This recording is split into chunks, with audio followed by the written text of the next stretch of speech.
Hi everybody, how are you today? I am super excited today because today I'm doing a collab with Monika McGillicuddy, and I love Monika. I'm very excited about this collab. I've been watching her videos and learning so much. I started watching her videos because I was going to be going to Maine, and then I saw that she had so many videos on Maine and her RVing, and also then I saw the makeup videos, and I saw a lot of tips on keto diets, and I mean, it's just full of everything. It's like a magazine. It's got everything in it. So she's wonderful, and she's so cute with her husband Jay. I mean, they're adorable. This is the pair that you need to look at. This is the cuddly couple. They're adorable. So I'm very happy about doing this video. Let me tell you that between Monika and myself, we've lost over 150 pounds. So I'm really excited to ask Monika all of these questions about her journey. Okay, so Monika, welcome to my channel. And question number one is, why did you choose keto?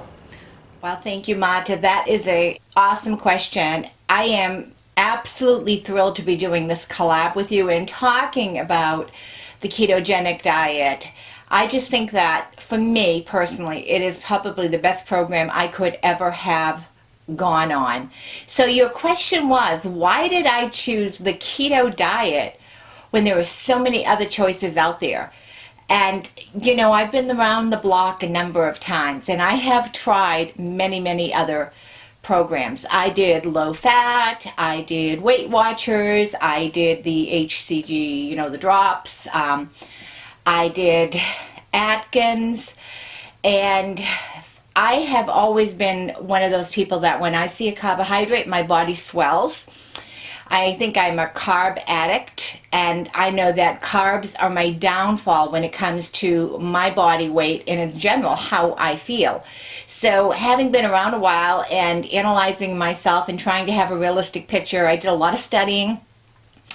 I like the idea of keto because when I was on low carb before, when I was on an Atkins program, the idea back then, and this was a number of years ago, so maybe a lot of it's changed over the course of the time, but back then, the idea was that you just eliminated the carbohydrates, you ate high protein, high fat, and you would lose weight, which I think anytime you make a change to what your body is used to, you will lose weight without a doubt, no matter what it is. Some of that's going to be water weight in the beginning, but you know what? When you lose that water weight, that kind of motivates you to keep going.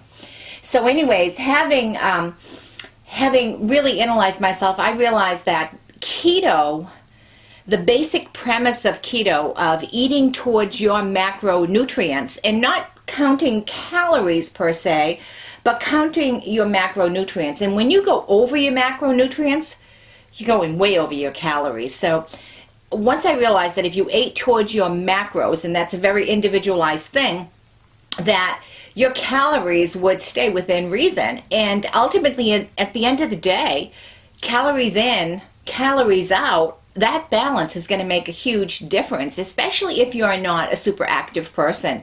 So keto made the most sense for my lifestyle. Sometimes, especially in the season, I'm very active. I love to take long walks. I like to go for long bike rides. I love being on the beach.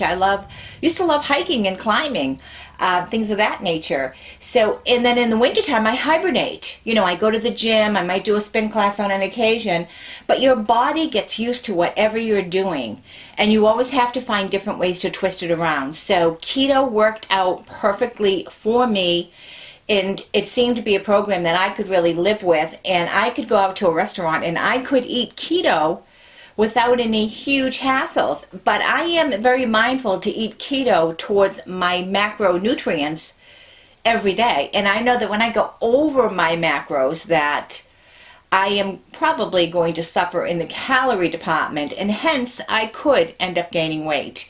So keto made the most sense for me, and I really am glad I went on that path.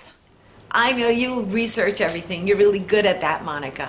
Now, my second question is, I want to know what your day looks like. A keto meal day What does it look like for you? What does my typical day look like diet-wise? That's a really hard question to answer because I don't have a typical day. My routine is different day to day. I teach real estate. I work real estate. So sometimes I'm running around showing houses, showing properties. Other times I'm behind a desk. And then other times I'm on my feet all day teaching. So I'm just going to address it by food. Right now I've been doing intermittent fasting. So I've been fasting an 18-hour period most days. So that means for me, by the time noontime comes around or 12:30 comes around, that is going to be my first meal of the day. And that typically is a tossed salad that I make from home with a couple of ounces, probably 2 ounces, couple slices of cheese. I try to do a good cheese, a cheddar, not a spread that has anything else mixed into it.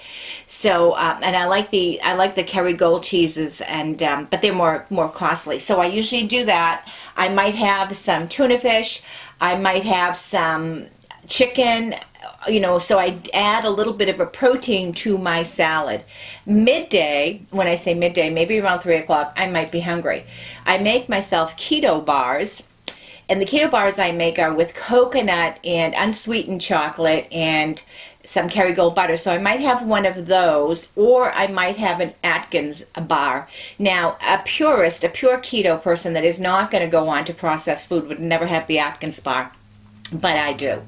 So then, and that's my snack. So then dinner for me, a couple of hours later, 5:30, typically, it consists of a protein source and a vegetable. So typically my vegetable could be cauliflower, roasted cauliflower with Parmesan cheese, or it could be a tossed salad with all of the fixings, including some feta cheese, and a chicken, or a fish, and I typically will have maybe a 3 to a 4 ounce portion of beef if it's going to be, steak. And the same thing, salmon. We have a lot of salmon, we have a lot of fish, we have a lot of chicken. And that's typically what my meal looks like. I have no bread in the house. I have no pasta in the house. I don't have any cakes, any cookies, any potato chips, or anything of that nature in the house. And that's okay. Now, my husband follows keto by default.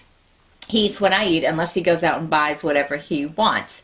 So, he will have a sugar-free ice cream at night. I won't. He'll have popcorn as a snack. I won't. Because after dinner, I stop eating, period. So that's my typical day, food-wise. Yeah, our days are very similar in terms of what it looks like. So now I want to ask you about your Holy Grail items. Every plan needs specific tools, so what are your Holy Grail items? What are my Holy Grail items? Oh, wow, that's a tough one. Well, not really, because I do have a few Holy Grail items. So when I first started my fitness journey, I had a Fitbit. And a Fitbit or any kind of activity monitor is a number one Holy Grail item for me. Right now I'm using an Apple Watch.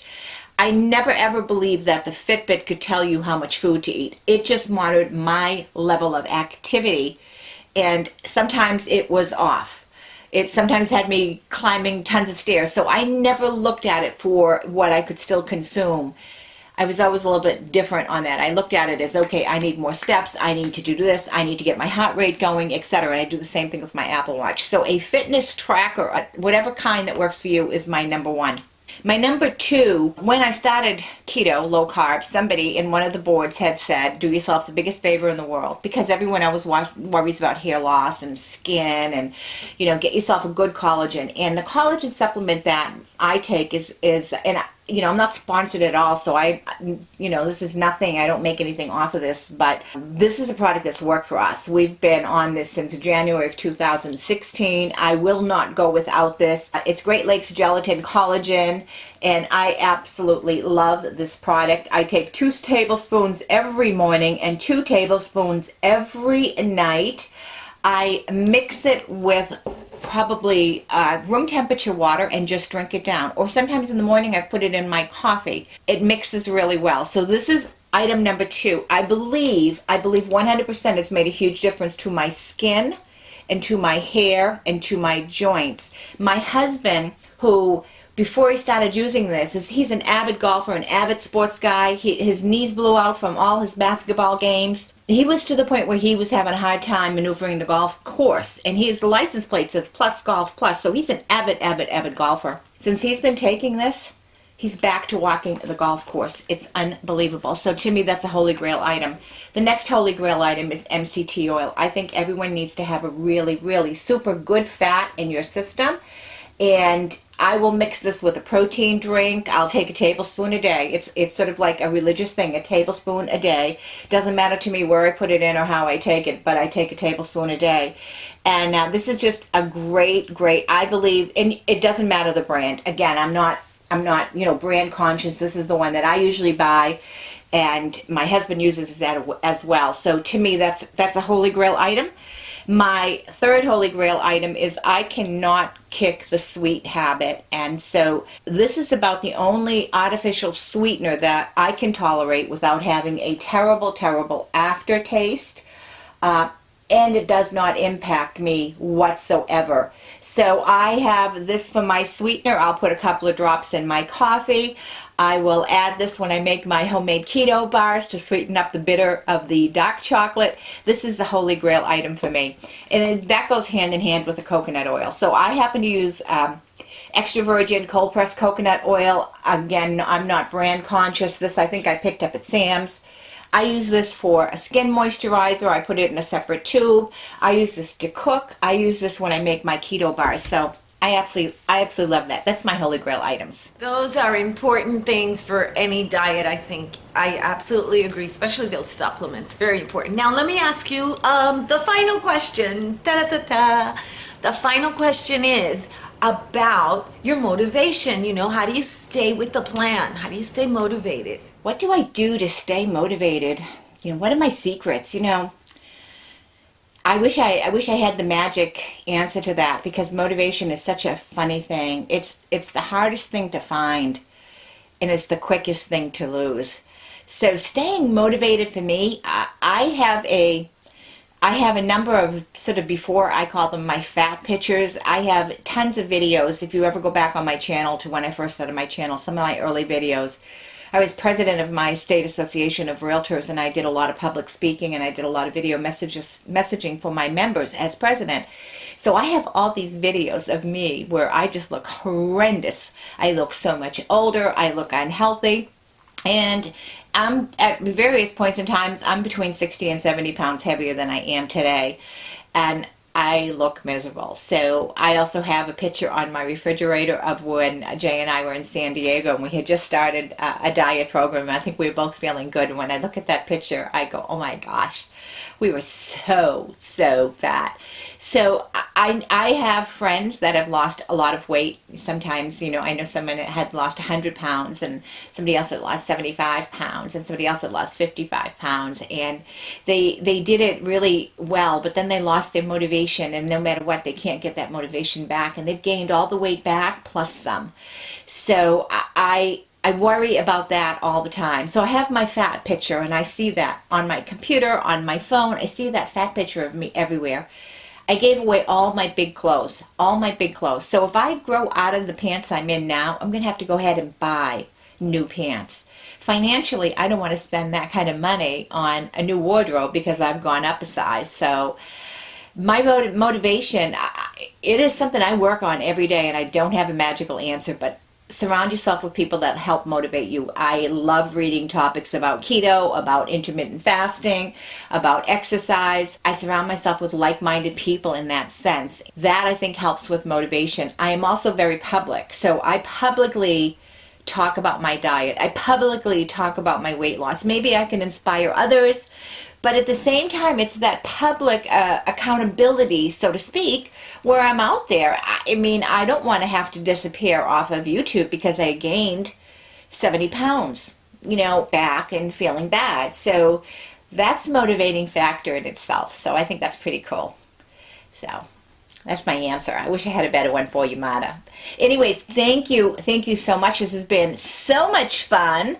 I've really enjoyed this collab, and I truly appreciate you inviting me to do it with you. I'm absolutely thrilled. Thank you so much, Marta, and I'll see you later. Bye, everyone. Nice to meet you. Monika, Thank you so much for being on this video, for inviting me to do this great collab with you. I am so happy. You are the best. And for all my subscribers, please do check out her channel. It is wonderful. You're gonna adore Monika just as much as I do. And everyone, have a great day. I hope it's filled with peace, love, and joy. Thank you. Bye-bye.